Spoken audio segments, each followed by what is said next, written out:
¿Qué tal, comunidad? Aquí habla su abogado Ray Ibarra Maldonado. A pleasure to have you with us tonight on Facebook Live. Let's get this party started. Here we go.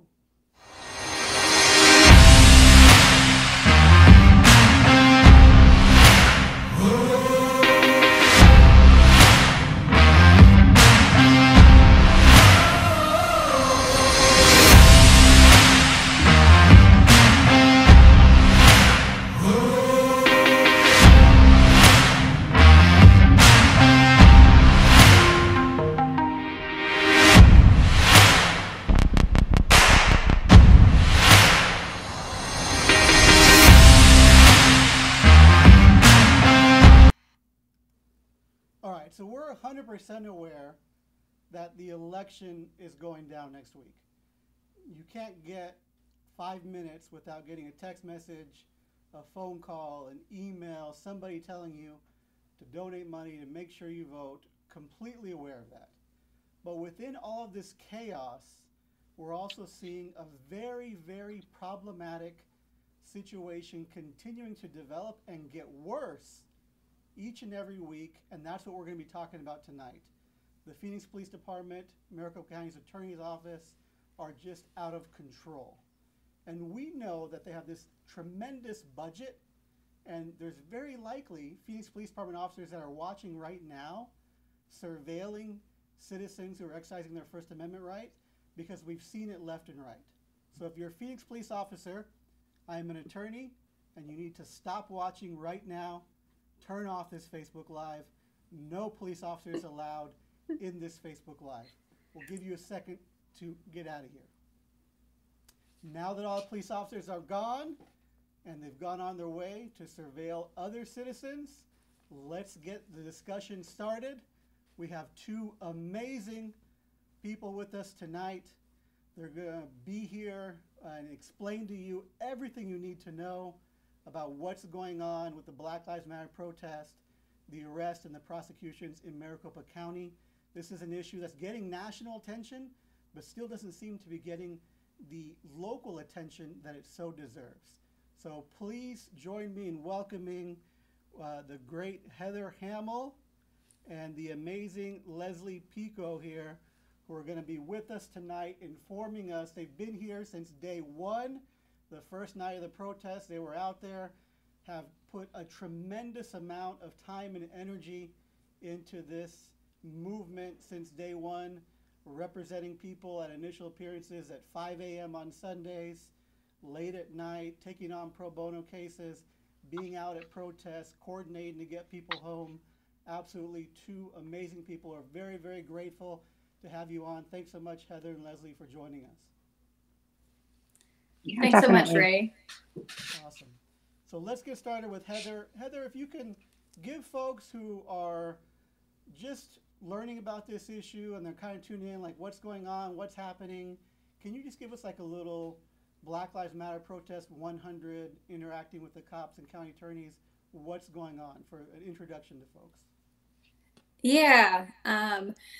So over this past 5 months, ever since the murders of George Floyd and Deion Johnson, there have been protests somewhat nonstop in Phoenix and in other cities around the valley, protesting police brutality. And I wouldn't be able to tell you sort of what like BLM's like goals or messaging is for those, but I can tell you kind of what we've been seeing from a legal perspective at those protests. And what we've seen is a steady escalation of Phoenix PD, specifically targeting activists and specifically hitting folks with these false, trumped up felony charges in an attempt to silence critics of the department and in an attempt to get folks off the streets. So we saw this the third day of the protests, May 30th, May 29th, May 30th of this year. Phoenix PD went and rounded up 114 individuals who were simply in downtown Phoenix. They dragged people out of their cars. They pulled children out of their cars. They arrested folks who were eating dinner at restaurants on their way home from dates. They essentially just arrested anyone who was in the downtown Phoenix area. and they hit all of these individuals with class 5 felony riot charges. And they used these cut and paste probable cause statements to bring 114 charges against these individuals. And Ray, you were handling initial appearances that night, so you know how crazy it was to be in the courtroom at like 2 a.m., 5 a.m. that night before these judges who were seeing the same exact probable cause statement over and over and over again. And I think you can probably tell folks it's very unusual for charges to get thrown out for lack of probable cause at an initial appearance. But because we have these cut and paste probable cause statements, judges were throwing out these charges. And it became a pretty big scandal. And I think it had the effect of having Phoenix PD back off for a period of time, a very small period of time. But I think that first run was sort of a test run to figure out how can we start hitting protesters with felony charges. And so you had those 114 arrests, and Phoenix PD backed off a little bit.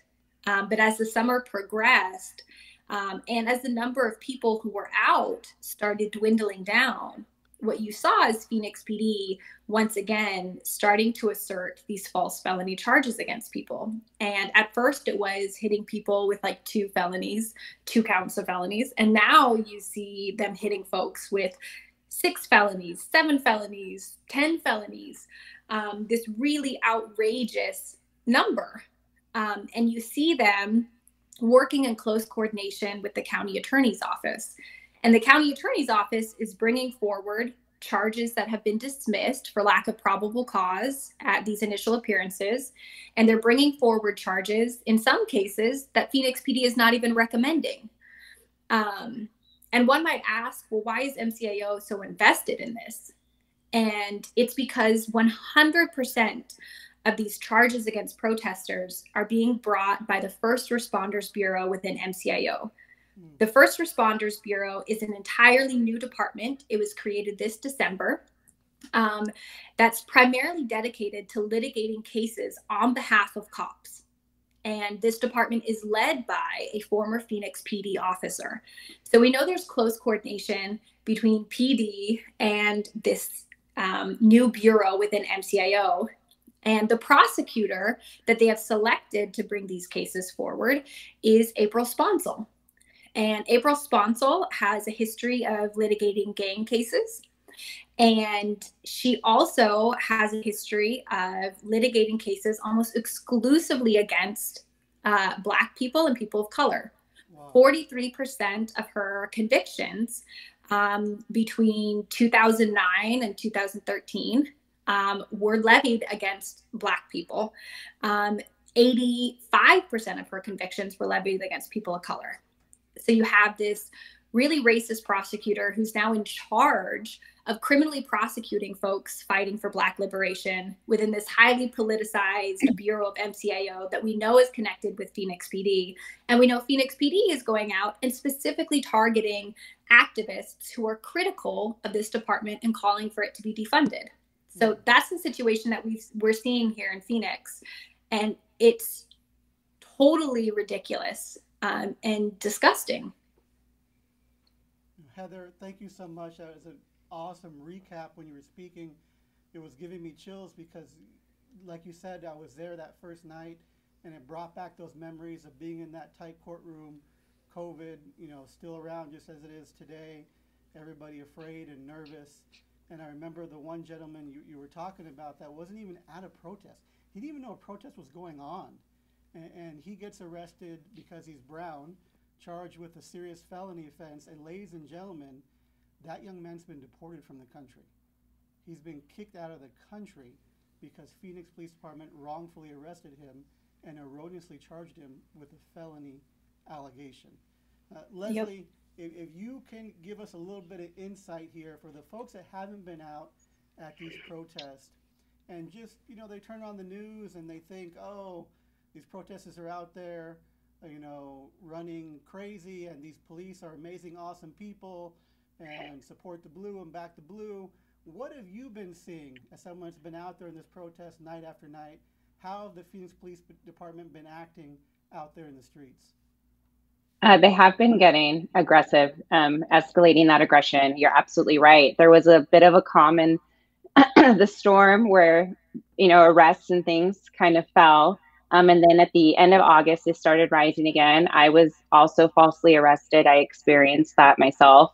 I was charged with obstruction of a thoroughfare and assault on an officer for a protest that I did not attend. I was ripped from my vehicle, and Phoenix police had injured me during that arrest, where, again, charges were dismissed with no probable cause the next morning at my initial appearance. The most recent political prisoner that has been taken is Suvar Naratnam, who was arrested on October 17th for standing on a sidewalk. And she is now one of those people that has been hit with just multiple serious felonies. And they're holding her without bond. April Sponsel, the infamous April Sponsel, is refusing bond on this case. We've maintained contact with Sue to, keep her in good spirits, but she just tested positive for tuberculosis in this Stray Women's Jail. So this jail is just completely detrimental to the health of every inmate who's there. Unfortunately, we're getting the stories of people who are sitting in a jail cell because they can't afford to pay $200 on their bond. $200, $50, and they're sitting there for months, lost their job, essentially lose everything as they're sitting there. Phoenix police has clearly demonstrated through this behavior that they're terrified of the message of the protesters. Instead of refuting the message, they resorted to attacking the individual protesters, which we've seen also with Sue, who was targeted because she was identified as an organizer, as a leader. They're charging a lot of these protesters with weak charges, like obstructing a thoroughfare is a common one. Something that could just be a simple citation. I know with COVID on the rise, on March 24th, Jerry Williams made a 3-minute long YouTube video saying, I quote, "We are making every attempt to minimize transportation and exposure to the jails." But yet we have dozens and dozens of protesters. The last arrest, 18 protesters were arrested and detained overnight. This is in complete contradiction, direct contradiction to a policy that she was clear about back in March. Leslie, I mean, just the number of things you just said right now that are completely outrageous. You could have stopped after 30 seconds, and the entire people watching should be outraged, should be in the streets on their own, should be calling, should be demanding that the city of Phoenix set up investigations and committees and look into the police actions, just on what you said at the very beginning. And then you just keep going on about everything that law enforcement and the prosecutors are doing. It's just outrageous. And to have someone wrongfully arrested, injured for not even being at the protest, and there not be outrage around that alone is crazy. And now that we have Sue detained without a bond in there, April Sponsel refusing to give her the bond, Heather, can you give us the legal analysis, understanding to people, how is it that someone arrested at a protest can be held without a bond? Yeah, and first, I just want to echo what Ray said is, I mean, in this topic, just talking about the past 5 months, it's really difficult to know where to start because the levels of outrageousness and the quantity of atrocities has been astronomical. It's sort of been just like nonstop every single day. There's something new.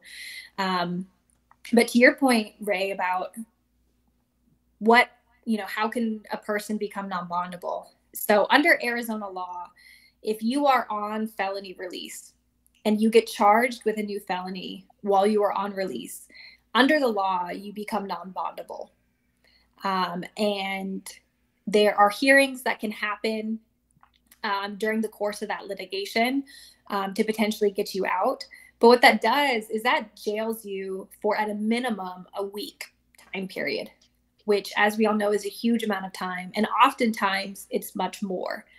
And in terms of, if you're thinking about Phoenix PD and their attempt to silence critics of this department and intimidate critics of this department, these false felony charges are a really successful way to do that.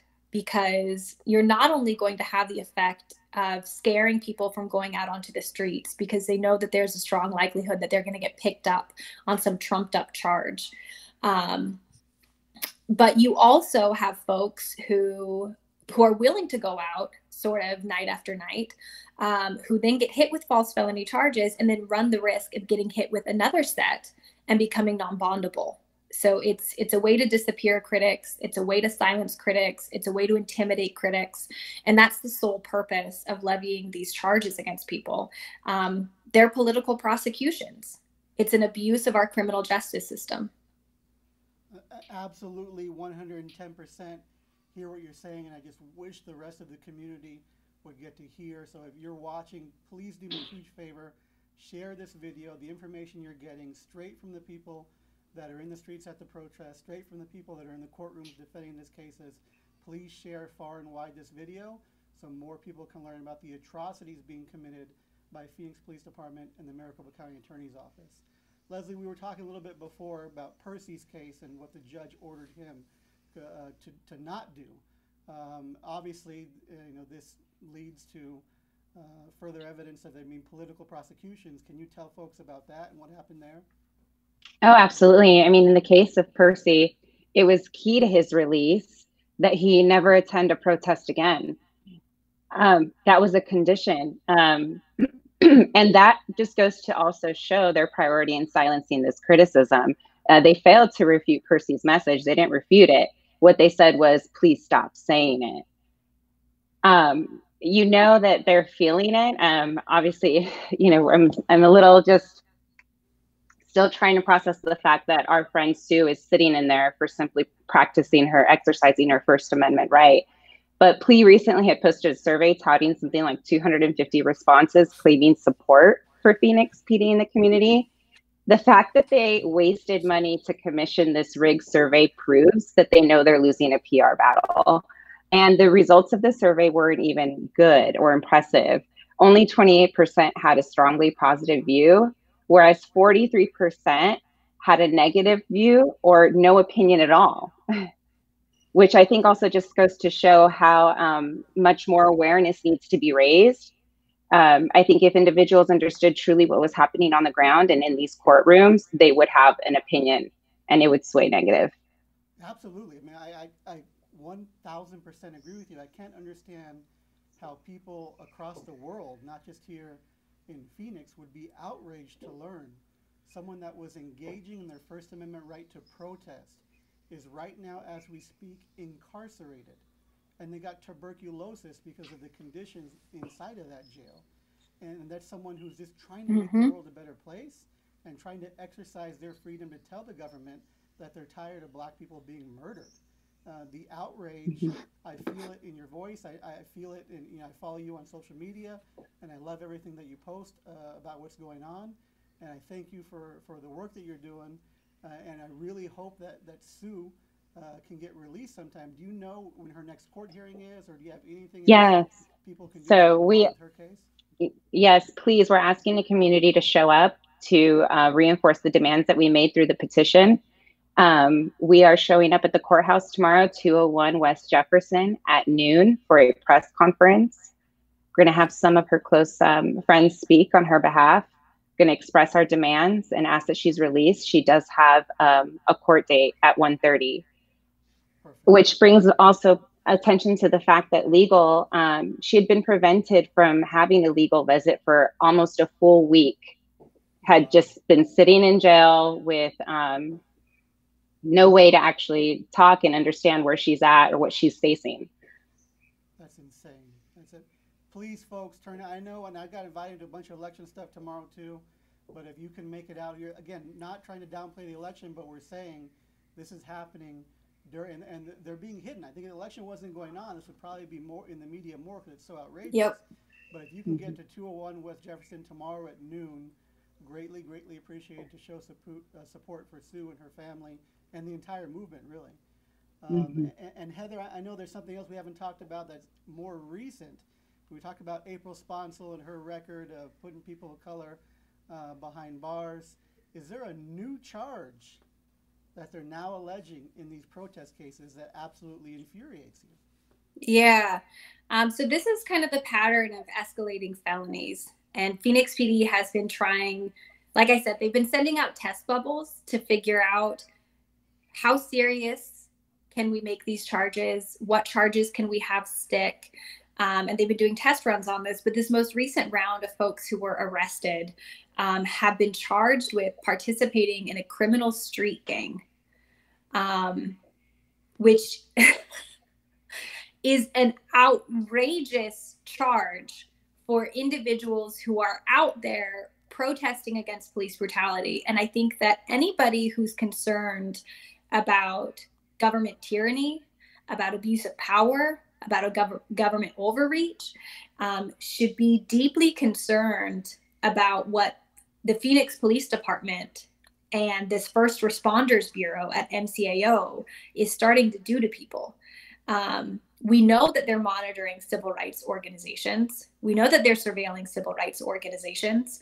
And now we know that they're trying to classify people who are participating in this protest as being part of some organized street gang, which is ludicrous. But that has the result of people are now facing very serious time for being picked up at a protest, for exercising their First Amendment rights.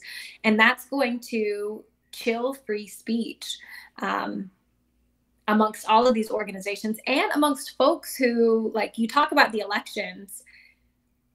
We know that the election results are not going to be final for a little while. And we know that folks are going to want to go out and protest. And this is what the department is doing to folks who get out on the streets and try to make their voices heard. This is what MCAO is doing to people who want to exercise their distrust of the government or their dislike of the government. And so this is what folks can expect from this department, which is why everyone should be concerned right now. Unbelievable. Criminals, we have in 2020 individuals who are protesting, joining a national, international movement where you see in sports games around the world them putting out the statement Black Lives Matter. And the individuals in Phoenix that are participating in that are being alleged to be a criminal street gang. Yep. A criminal street gang for exercising your First Amendment right to protest, to redress your government, to say, I don't like what's going on in this democracy that I allegedly live in. And now we're calling them a criminal street gang. Well, we all know the real criminal street gang out there is the boys in blue. Right? Yep. Not even, I mean, we just saw, what did we just see? The mayor threatened. We see plea threatening nonprofit organizations like BOLED and getting people to harass and intimidate that wonderful organization.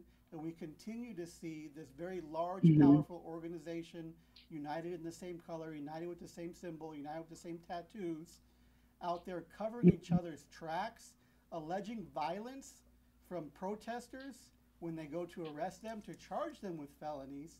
This is the outrage. This is ridiculous. And I can't believe that this is happening. Well, I can believe, right? This is the United States of America.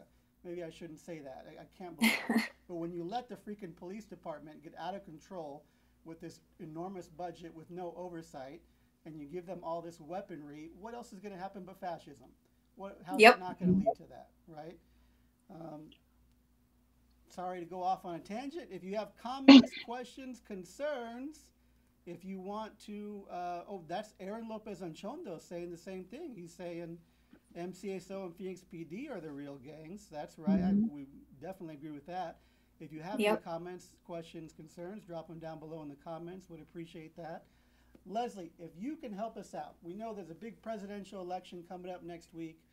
There is also the county attorney race. Can you explain to people that are watching why that race is so important?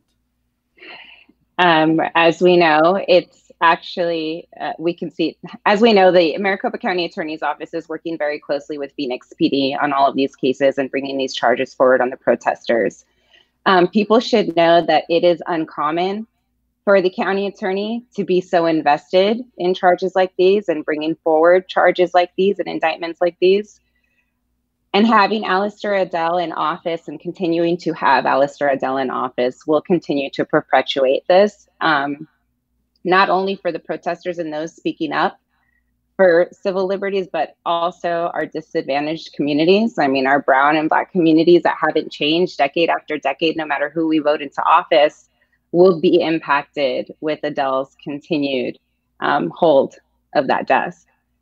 So it is important to oust her, and it is important to equally invest as much time and energy into efforts and actions that will put an end to the carceral state. At the end of the day, we need to abolish the carceral state. There you go. And along that line, we got another comment right here, similar. Also, what about the white supremacists who are treated completely differently? They are not a gang, right? Speaking of the carceral state and white supremacy, have either of you seen white supremacists at these rallies or different rallies? And have you seen Absolutely. Yeah. Oh, no. No, yeah. Tell us about no, that. Just 2 weeks ago, on the Saturday afternoon, there was individuals walking around, I kid you not, passing out business cards, inviting and recruiting other white males to their militia. We came across the action happening in the downtown area. No one stopped them. And then, in fact, this past weekend, Trump supporters staged a caravan of dozens of cars that obstructed a thoroughfare, and there were no citations and certainly no arrests that were made. Nope. Then they weren't pulled out of those cars at gunpoint and like beat up. Yeah, I started shaking my head when you said, you know, have you ever seen? Because I was anticipating your question was going to be, have you ever seen white supremacists be prosecuted for exercising their First Amendment rights? My answer was going to be no.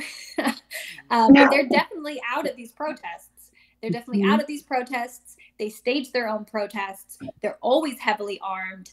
And Phoenix PD does not respond to them in the same way, does not hit them with felony charges. It's very clear who Phoenix PD views as their political opponents and what they do to their political opponents. Absolutely 100% political, ladies and gentlemen.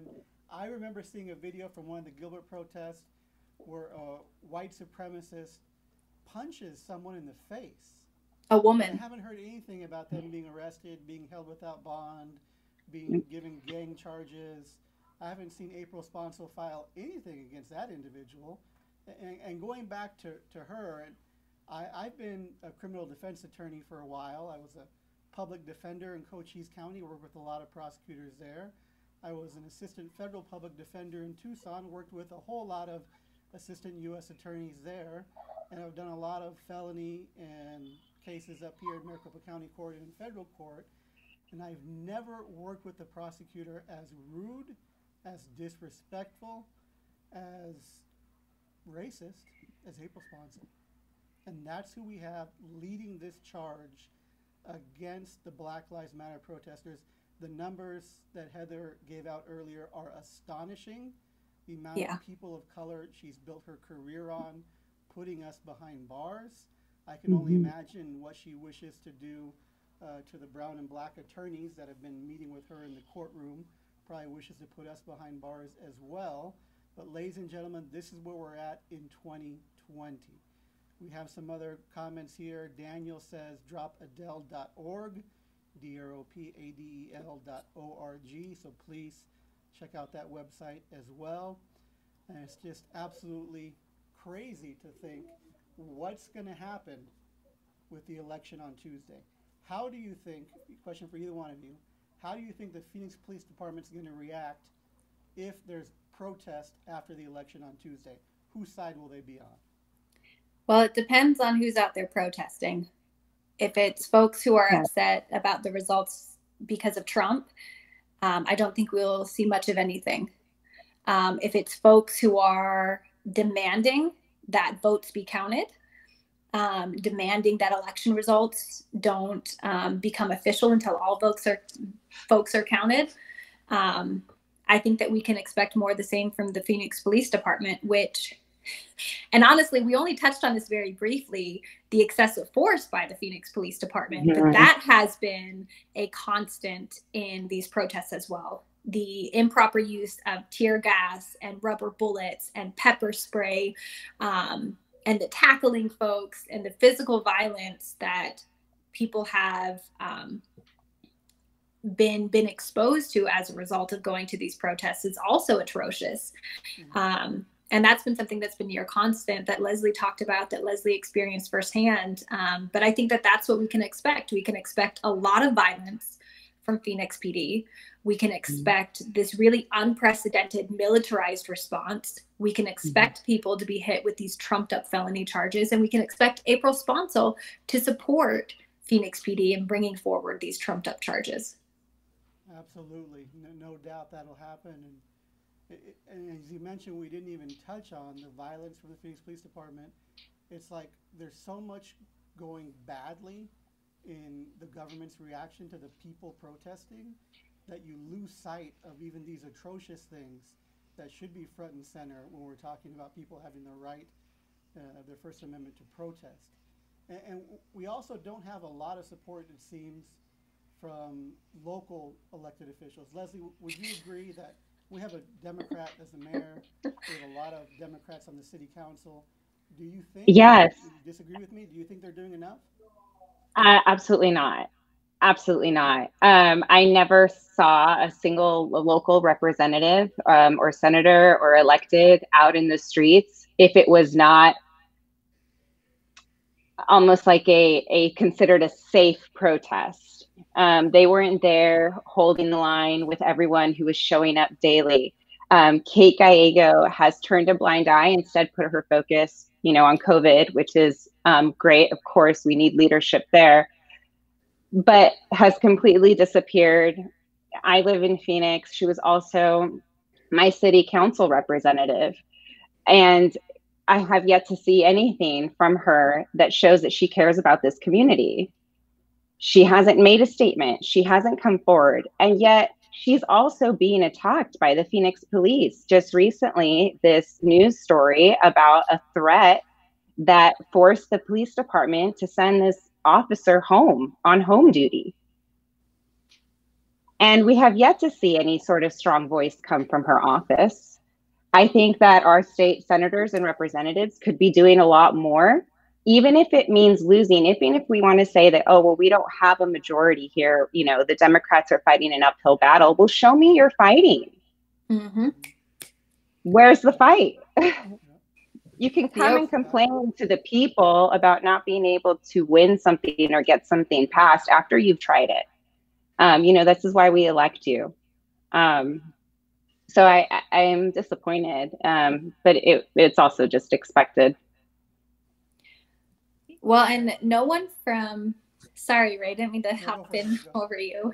Go for it. I was just going to say no one from city council or the mayor's office has spoken out against these political prosecutions either. No one has attempted to do anything about these political prosecutions, to rein in the police department, which is incredibly disheartening, because we need to call what's happening what it is, which is this is government tyranny and this is an abuse of power. And if this was happening in some other country, I can tell you exactly what this would be called. And it would be, political prosecutions are fixtures of fascist governments. And when you have a government who abuses the criminal justice process to target opponents of the government for activities that are usually associated with protected speech, that's called political prosecutions. And that's what's happening here. And city council and the mayor are allowing this to happen. Exactly. Mayor Kate, I'm so sorry, I didn't mean to talk over you. Mayor Kate wasn't instrumental in freeing Percy. I would still like to know where her support was for that. This is an election cycle for her. We have yet to hear her speak on Sue being detained without bond. We've been emailing and calling her office. Mayor Kate is fully aware of the situation and has the power, has the platform, the bully pulpit, so much that she could do if she truly had the passion and the interest of the people at heart. So there you have it, Mayor Kate. Tomorrow at noon, 201 West Jefferson, right across the street from your office. I think you'd be welcome there to say a few words about how your police department is out of control, and the prosecutor's office as well. So hopefully we see Mayor Gallego out there. as well as our city council members and everybody else, board of supervisors involved in local government. Just as you said, a lot of us have been donating money, donating our time to these candidates to get them in office, get them in position of power, and not to just be silent on issues that are international importance that are making us look as the laughing stock.